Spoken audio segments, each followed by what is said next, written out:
اسے سر منہ انحراف نہیں کیا جا سکتا۔ میں نے ابتدا میں آپ سے عرض کیا تھا اعتکاف کی 3 صورتیں ہیں۔ ایک تو سنت اعتکاف، یہ 10 دن کا ہے، یعنی آخری عشرے کا، اس میں 9 روزے ہوں تو 10 روزے ہوں تو 21ویں شب کو بیٹھیں گے، کیونکہ ہمارے ہاں رات سے تاریخ شروع ہوتی ہے۔ سورج جب غروب ہوتا ہے تو اگلا دن شروع ہو جاتا ہے، تو لہذا 21واں روزہ شروع ہو جائے گا آج مغرب پر۔ مغرب جیسے ہی ہوگی 21واں روزہ شروع ہو جائے گا۔ اگر اللہ نے 30 روزے عطا فرمائے تو آپ 30 روز بیٹھیں گے، 30 تاریخ تک بیٹھیں گے، 29 ہوئے تو 29 تک بیٹھیں گے۔ یہ سنت ہے۔ اس کی قضا اس طرح کہ اگر آپ اعتکاف میں بیٹھے اور اعتکاف میں کوئی آپ سے ایسی حرکت ہو گئی کہ آپ نے اعتکاف توڑ دیا، تو سوائے استغفار اور توبہ کے اس کا کفارہ یا اس کی قضا کوئی نہیں۔ دوسرا اعتکاف ہے اعتکاف نذر، کہ کوئی منت مانتا ہے اللہ مجھے یہ عطا فرمائے تو میں اس کے نام کا اعتکاف کروں گا۔ اس اعتکاف میں وہ شرطیں لگا سکتا ہے، فلاں مسجد میں کروں گا، مسجد نبوی میں کروں گا، مسجد حرام میں کروں گا، اپنے محلے کی مسجد میں کروں گا، اور بے شرط بھی کر سکتا ہے کہ میں 3 اعتکاف کی نذر مانتا ہوں اللہ سے، اتنے دن اعتکاف کروں گا۔ یہ نذر کا اعتکاف جو ہے یہ واجب ہے، اگر یہ ٹوٹ جائے گا تو پھر اسے پورا کرنا پڑے گا۔ اور تیسرا ہے اعتکاف نفل، کہ خدا کا قرب حاصل کرنے کے لیے وہ ویسے ہی جمعہ کا اعتکاف کر لیتا ہے، نفلاً کر سکتا ہے۔ اچھا، لیکن شرط ایک ہے،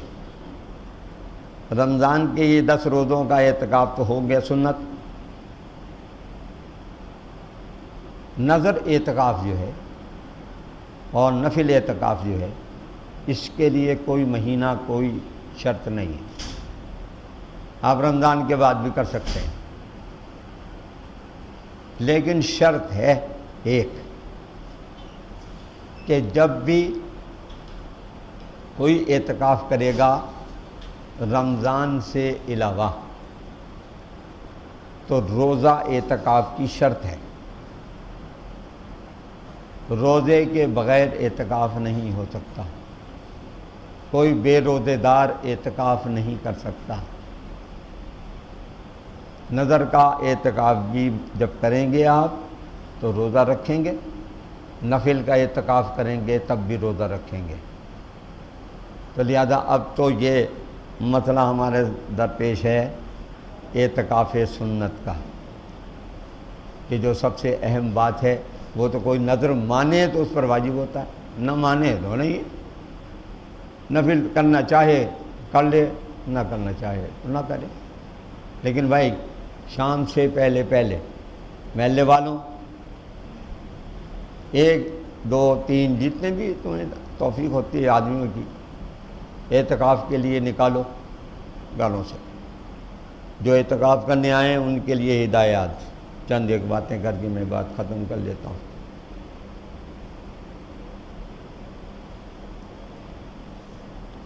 غیر ضروری باتیں اعتکاف میں نہیں کرنی۔ کوئی عالم آدمی ہے اور اس سے کوئی مسئلہ پوچھتا ہے تو وہ مسئلہ بتا سکتا ہے، مسئلے مسائل اعتکاف میں بیٹھے ہوئے دوسرے لوگوں کو سکھا سکتا ہے، قرآن مجید کی تلاوت کرے، قرآن مجید کا ترجمہ دیکھے، قرآن مجید کی تفسیر پر غور کرے، جو اسے اچھی لگتی ہے وہ لے لے، حدیث کی کتابیں پڑھ لے، لیکن دنیاوی کام کوئی نہیں کرنا ہے اعتکاف میں۔ اعتکاف بیٹھنے والا اگر گھر میں کسی شخص کو ایسی بیماری میں چھوڑ کے آیا کہ جو صبح گیا اور شام گیا کی پوزیشن میں ہے، تو اس نیت کے ساتھ اعتکاف میں بیٹھ سکتا ہے کہ اگر خدا نخواستہ اس کا انتقال ہو گیا تو میں اس کے جنازے میں جاؤں گا، تو اس صورت میں اعتکاف سے جنازہ پڑھنے کے لیے نکل سکتا ہے، لیکن نہ راستے میں کسی سے بات کرے گا، نہ وہاں کسی سے بات کرے گا، نماز جنازہ پڑھے گا اور واپس اپنے معتکف میں آ جائے گا۔ لیکن اس کے لیے پہلے نیت کرنی ہوگی کہ اگر ایسا ہوا تو میں یہ کروں گا۔ اگر نہیں کی نیت تو اعتکاف میں بیٹھے ہوئے آدمی پر جنازے میں شرکت واجب نہیں، وہ تو فرض کفایہ ہے، اسی کی طرح فرض سنت کی طرح۔ تو لہذا اعتکاف کے لیے جتنی توجہ مجھے آپ کو دلانی تھی بھائی، اپنی بساط بھر میں نے دلا دی، اس کے ثواب بھی سن لیں۔ فرمایا جو شخص اعتکاف کرتا ہے، حدیث میں آتا ہے، بڑی طویل حدیث ہے، اس کا اختتامی حصہ میں بیان کیے دیتے ہیں کہ اس کے اور دوزخ کے درمیان 7 خندقیں حائل کر دی جائیں گی، اور ایک خندق کی لمبائی چوڑائی ایسی ہے جیسے 7 آسمان اور زمین کی، یعنی وہ جہنم سے اتنی دور کر دیا جائے گا جو اللہ کے لیے اعتکاف کر رہا ہے۔ تو لہذا یہ اعتکاف تو اس لیے ہے کہ ہم اپنے نفس کی صفائی کریں، اور ایک اور بھی بات کہ اپنا جائزہ بھی لیں کہ 11 مہینے کیا کرتے رہے ہیں، اور رمضان کے تقاضے 20 دنوں میں کتنے پورے کیے ہیں، اور اللہ اگر آئندہ زندگی دے گا تو کیا اسی طرح زندگی گزارتے چلے جائیں گے جیسے اب تک گزارتے رہے ہیں؟ ورنہ جو کمزوریاں ہیں یہ دور کیسے ہوں گی؟ کون دور کرے گا؟ ان الصلاۃ تنہی عن الفحشاء والمنکر، اللہ نماز کی تعریف فرما رہے ہیں کہ نماز فحش باتوں سے اور برائیوں سے روکتی ہے۔ اب ایک آدمی نماز بھی پڑھ رہا ہے اور فحاشی اور بے حیائی اور بدکاری میں بھی مبتلا ہے، تو اس کا مطلب ہے نماز نہیں پڑھ رہا۔ یہ ضروری نہیں ہے کہ آج نماز شروع کریں آپ اور کل ولی اللہ ہو جائیں، لیکن جس طرح بیمار ٹیسٹ کرتا ہے کہ کل دوا کھائی تھی، آج ذرا بخار کم ہے، تو دوا ٹھیک ہے، اور دوا پہ دوا کھائے جا رہا ہے، بخار ٹھیک نہیں ہو رہا ہے، تو پھر وہ دوسرا معالج بدلتا ہے۔ یہ صورت روزے کی، یہ صورت اعتکاف کی کہ بھائی یہ سب کچھ کرتے ہیں اپنے نفس کو پاکیزہ کرنے کے لیے، اللہ کے احکامات کا تابع بنانے کے لیے۔ تو لہذا اس پر بھی غور کرتے رہو کہ اس روزے نے ہمیں نفسانی طور پر کتنا پاکیزہ کیا،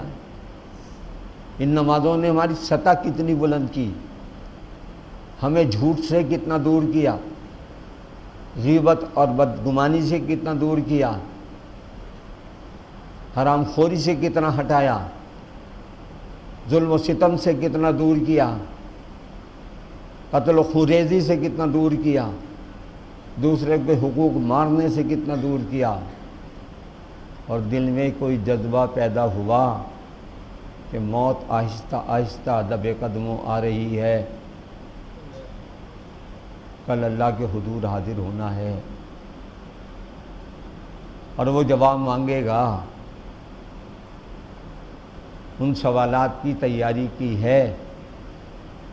اس سلسلے میں کیا کیا ہے؟ یہ تو ہماری تربیت کا مہینہ ہے۔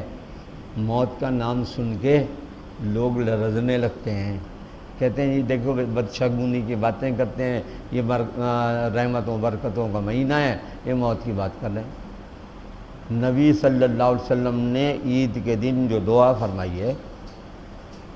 اس کے ابتدائی 2 جملوں پر مضمون مکمل کر کے سمیٹ لیتا ہوں۔ اللہم انی اسألک عیشۃ نقیہ، اللہ میں آپ سے بہت اچھی زندگی مانگتا ہوں، ومیتۃ سویہ، اور اللہ میں آپ سے بہت اچھی موت طلب کرتا ہوں۔ مجھے زندگی دے تو بہت اچھی زندگی دے، مجھے موت دے تو بہت اچھی موت دے۔ تو آپ نے دیکھا عید کے دن سرکار نے عید پر بھی یہی دعا کی ہے، بقرعید پر بھی یہی دعا کی ہے۔ یہ دعا عیدین میں نبی صلی اللہ علیہ وسلم کا پہلا جملہ ہے جو میں نے آپ کو سنا دیا۔